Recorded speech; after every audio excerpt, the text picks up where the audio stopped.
നിങ്ങളുടെ favourite shows ഇനി ഒരിക്കലും മിസ്സാവില്ല. ഇപ്പോൾ C5 കാണും നിങ്ങളുടെ ഫേവറേറ്റ് ഷോ തികച്ചും സൗജന്യമായി. അല്ല, എന്താ ഒന്നും സംസാരിക്കാത്തത്? മോൻ ചോദിച്ചത് കേട്ടില്ലേ? കൈയോടെ പിടിച്ചത് കണ്ടില്ലടാ. ഇനി ഈ ചടങ്ങ് നടക്കില്ല. സദാനന്ദ, ഇതിനൊരു തീരുമാനം വേണമല്ലോ. അവർക്കൊന്നും പറയാനുണ്ടാവില്ല അച്ഛാ.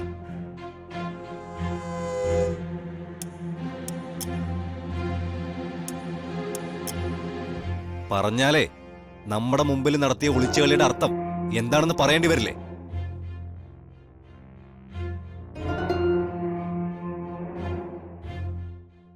ഈ ചടങ്ങ് നടക്കണമെങ്കിൽ ഇവൻ ആരാണെന്ന് പറഞ്ഞേ പറ്റൂ. എന്താ നിങ്ങൾ രണ്ടുപേരും മിണ്ടാതെ നിൽക്കുന്നേ? പറയാ. അവര് ചോദിക്കുന്നത് കേട്ടില്ല മോളെ. നീ തന്നെ പറഞ്ഞു കൊടുക്ക്, അവൻ നിന്റെ ആരാന്ന്.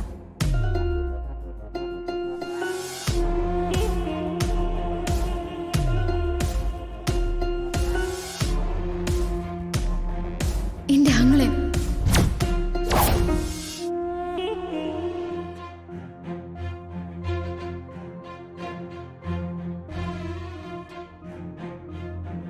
എന്റെ ചെറിയച്ഛന്റെ മോനാണ് സുധി.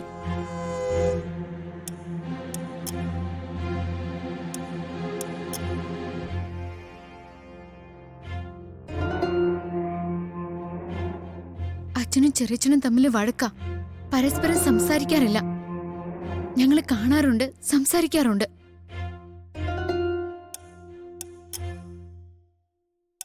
ഇവനും അനിയത്തിയൊക്കെ എന്റെ കൂടപ്പിറപ്പുകളല്ലേ. അച്ഛനോ ചെറിയച്ഛനോ കണ്ടല്ലോ എന്ന് പേടിച്ചിട്ടാ ഞങ്ങൾ മാറി നിന്ന് സംസാരിക്കുന്ന. ഇതാണോ സത്യം? അതെ, അവൻ ശിവാനന്ദന്റെ മോനാ, എന്റെ അനീസിന്റെ.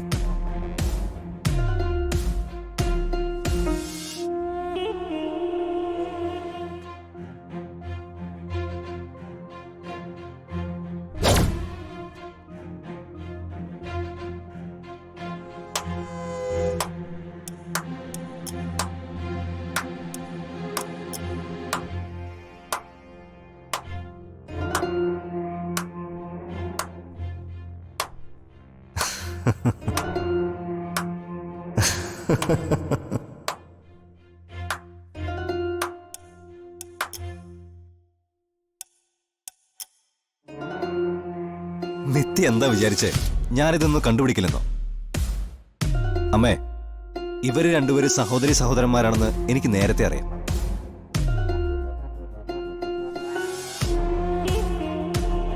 ഒരു സഹോദരനും സഹോദരിക്കും സംസാരിക്കാൻ ഒരു സമൂഹത്തെ മൊത്തം പേടിക്കണമല്ലോ. ഇതെന്തൊരു അവസ്ഥയാണ് അമ്മേ?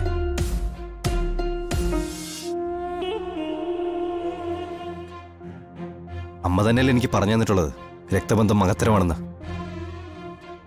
ഇവരൊരേ രക്തമല്ലേ അമ്മേ?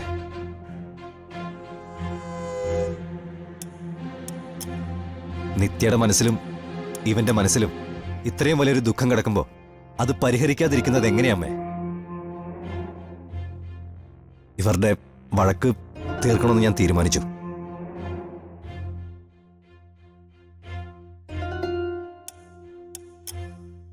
നിത്യയെ ഞാൻ സ്വീകരിക്കുന്നതിന് മുമ്പ് നിത്യയ്ക്ക് വേണ്ടി എന്തെങ്കിലുമൊക്കെ ചെയ്യണമെന്ന് എനിക്കൊരാഗ്രഹം ഉണ്ടായി.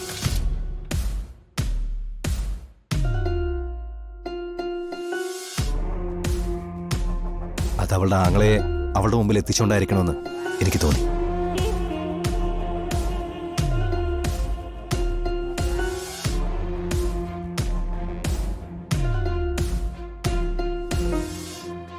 അച്ഛാ, നിസ്സാര കാര്യങ്ങളുടെ പേരിലായിരിക്കും നിങ്ങൾ കാരണവന്മാർ തമ്മിൽ തല്ലിയത്. പക്ഷേ ഇവരുടെ പരസ്പര സ്നേഹം കണ്ടിട്ടെങ്കിലും അതൊന്ന് മാറ്റിവെക്കണം.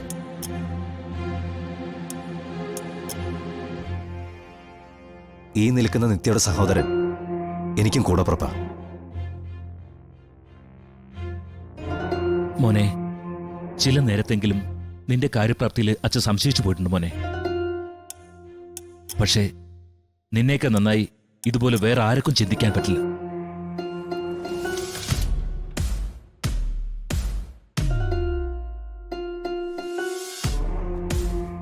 മോനെ ഇതൊരു ദൈവത്തിന്റെ ഇടപെടലാ. അതിന് ദൈവം തിരഞ്ഞെടുത്തത് നിന്നെയാ. നിത്യമോളെ, നീ കണ്ടോ അവന് നിന്നോടുള്ള സ്നേഹം? ഇതുകൊണ്ടാ ഇവന്റെ ഭാര്യയായി നിന്നെ തന്നെ വേണോന്ന് അമ്മ വാശി പിടിച്ചത്.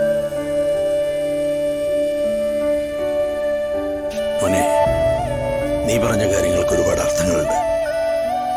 അത് പലതും ഞാൻ ഉൾപ്പെടെയുള്ളവർ കണ്ണു തുറന്ന് കാണേണ്ടത്.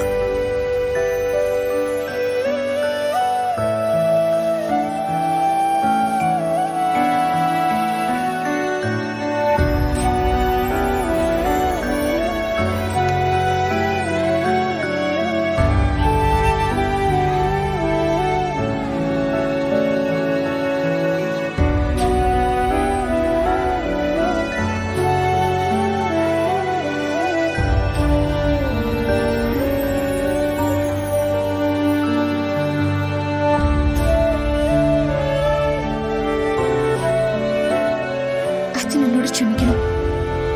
അങ്ങനെയൊന്നും പറയണ്ട മോളെ. അതെ സദാനന്ദട്ടാ, വരുംകാലം വരുമോൻ ചെയ്തത് നല്ല കാര്യ. അനുജന്റെ മകനെ ചേട്ടനോട് ചേർത്ത് നിർത്തിയതും അതിലും വലിയ കാര്യം. പക്ഷേ ഇനിയെങ്കിലും ചടങ്ങ് നടന്നില്ലെങ്കിലേ മുഹൂർത്തം കഴിയും. അതിനെന്താ തടസ്സം? ചടങ്ങ് നടന്നോട്ടെ. ആ സന്തോഷമായില്ലേ?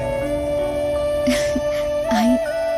ഭർത്താവിനെ ദൈവത്തെ പോലെ കാണുന്ന ദൈവം തന്നെ.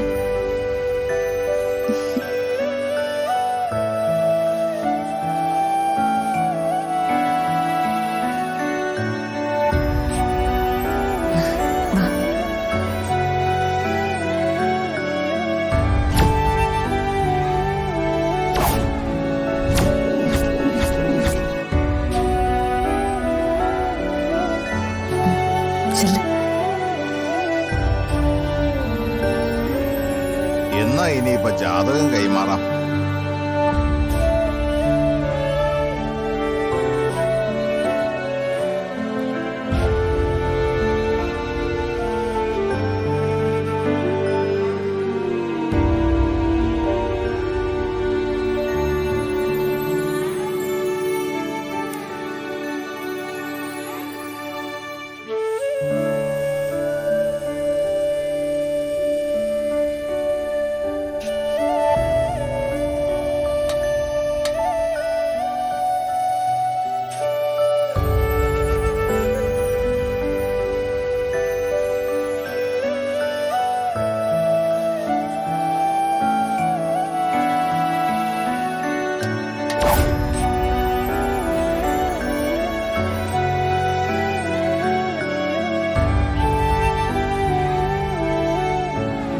മോതിരം മാറൽ നടക്കട്ടെ. വാമനെ, ഡൗൺലോഡ് ചെയ്യൂ C5 ആപ്പ്. കാണൂ എല്ലാ എപ്പിസോഡുകളും സൗജന്യമായി.